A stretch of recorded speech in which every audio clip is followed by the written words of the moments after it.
sur cette chaîne-ci, je peux me permettre de faire ce que je veux, un peu plus de liberté, de refaire un bilan du Real Madrid, le bilan de la première partie de saison, parce que il y a des choses à dire quand même sur le Real Madrid sur cette première partie de saison.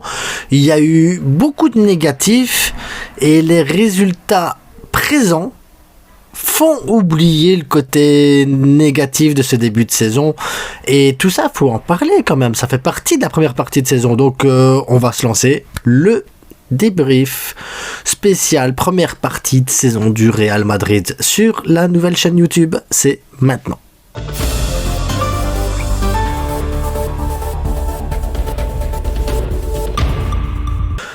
Abonnez-vous en masse les gars, likez, partagez, tout, parce que voilà, c'est l'ouverture d'une nouvelle chaîne YouTube, et il faut partager un maximum, il faut un maximum de pouces bleus, il faut lui donner de l'élan. Et qui peut donner des élans? C'est vous! Et pas l'élan l'animal, l'élan l'élan de la chaîne. Donc le Real Madrid les gars, début de saison, donc on commence tout de suite avec le point mercato du Real Madrid, avec l'arrivée d'Hendrick pour 47 millions d'euros, l'arrivée d'Mbappé gratuitement, avec tous les petits bonus sur le côté qu'on ne sait pas, mais voilà, Mbappé arrive gratuitement, le départ de Nacho, de Kroos et de Roselu. Et voilà, c'est le résumé du mercato du Real Madrid. Le Real Madrid, quand même, si on prend les côtés positifs aussi du début de saison, c'est la Super Coupe qu'ils ont gagné 2-0 contre l'Atalanta, et le match en finale de Super Coupe du monde des clubs. Donc ça leur fait 2 trophées, un contre l'Atalanta, un contre Pachulie. Pachulie, je pense que c'est 3-0 le score si je dis pas de bêtises, j'ai pas su voir le match, donc voilà. Excusez-moi, les rhumes cette saison.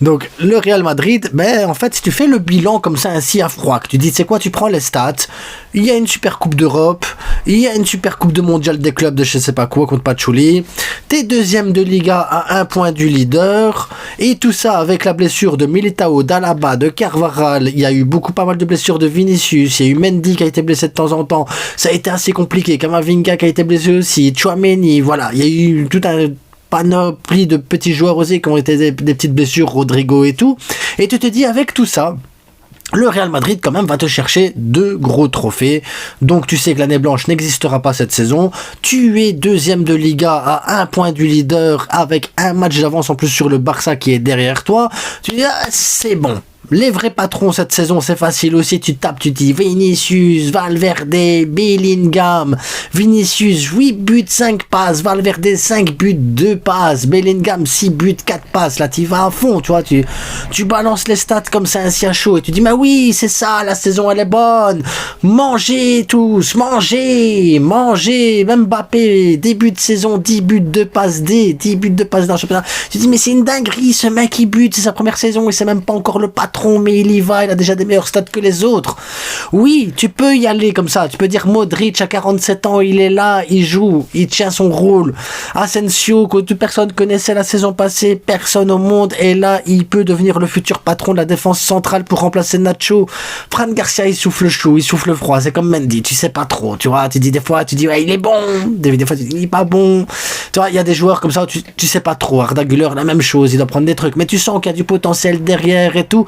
Et donc tu peux aller venir te dire t'es rassuré. Le Real Madrid fait un début de saison, franchement c'est top, c'est bien, c'est classe, t'y vas à fond.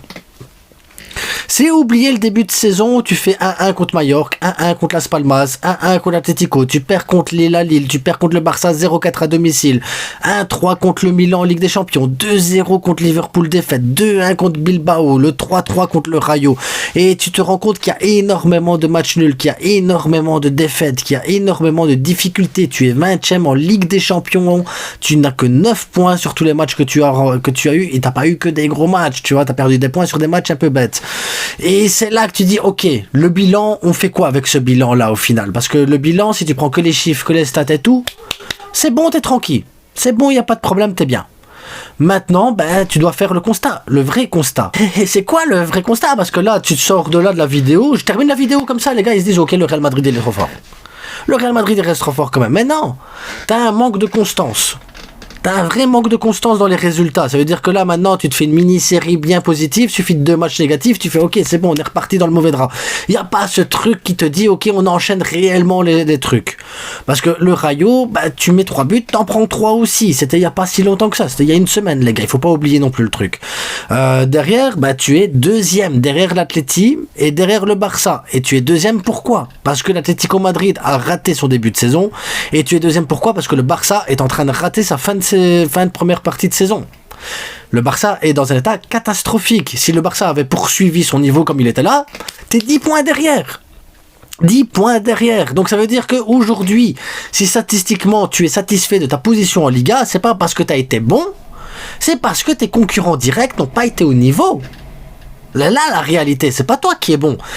T'as fait ce qu'il fallait pour avoir ces points-là, mais c'est l'inconstance et le manque de sérieux des adversaires derrière qui n'ont pas réussi à garder leur niveau qui font qu'aujourd'hui tu es satisfait de ta deuxième place.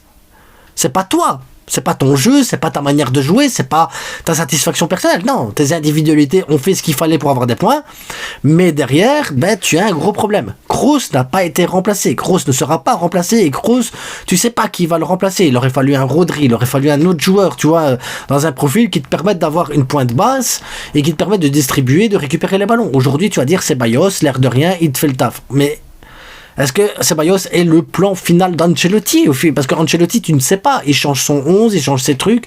Il est pas sûr non plus. Donc tu peux parler d'Ancelotti aussi, où tu n'es pas certain de sa formation, pas certain de son plan de jeu, pas certain de ce qu'il veut faire. C'est étrange aussi comme constat. Le problème de ta défense, t'as jamais pris autant de buts et t'as jamais pris autant de défaites. Là, le Real Madrid n'a jamais fait ça. Ton défenseur gauche, Mendy ou Fran Garcia n'est pas au niveau. Dernier match, c'était Camavinga à gauche et Camavinga a fait un meilleur match que les deux réunis depuis le début de saison. Défenseur central, on te met Tchouaméni pour pas perdre le statut de Tchouaméni parce que c'est une question de statut aussi et tout ça, de garder un joueur peut-être qui coûte énormément d'argent, le revendre à un bon prix. Parce que c'est un investissement que tu dois rentabiliser. Derrière, tu as un Asensio, ça peut être une solution, mais est-ce que c'est une solution définitive? Avec Rudiger, Asensio, t'as pas assez de profondeur de banc. À droite, Carvajal blessé, c'est Lucas Vazquez a ses limites, même si des fois il te fait des matchs incroyables. Le match suivant, c'est comme Fran Garcia, il va te faire un match bien, un match pas bien, un match bien, un match pas bien. Un jour c'est Cafu, l'autre jour je sais pas, c'est Café. Café, tu sais pas. Il manque d'équilibre, ça manque de constance, ça manque vraiment cruellement d'un joueur point de base qui distribue les ballons, ça manque de profondeur de banc à l'arrière, et c'est deuxième parce que les autres n'ont pas été au niveau. C'est 20e en Ligue des Champions, et la Ligue des Champions reflète parfaitement bien le problème de niveau. Maintenant, tu peux partir en te disant, ok, malgré toutes les difficultés, malgré tout le négatif qu'il y a là, il y a quand même du positif. Mbappé est en train de trouver normalement sa place dans cet effectif. Vinicius, on verra ce que ça va donner ici 2025, maintenant que voilà. Valverde a l'air d'être dans la forme de sa vie actuellement, il est en mode Lampard ou Balak, j'en sais rien, faites comme vous voulez, faites la comparaison que vous voulez.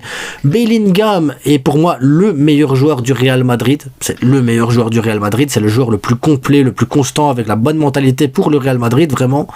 Donc voilà, et tu peux te dire que oui, il y a moyen de mélanger tous ces trucs là et de faire en sorte que le Real Madrid aille vers quelque chose de mieux.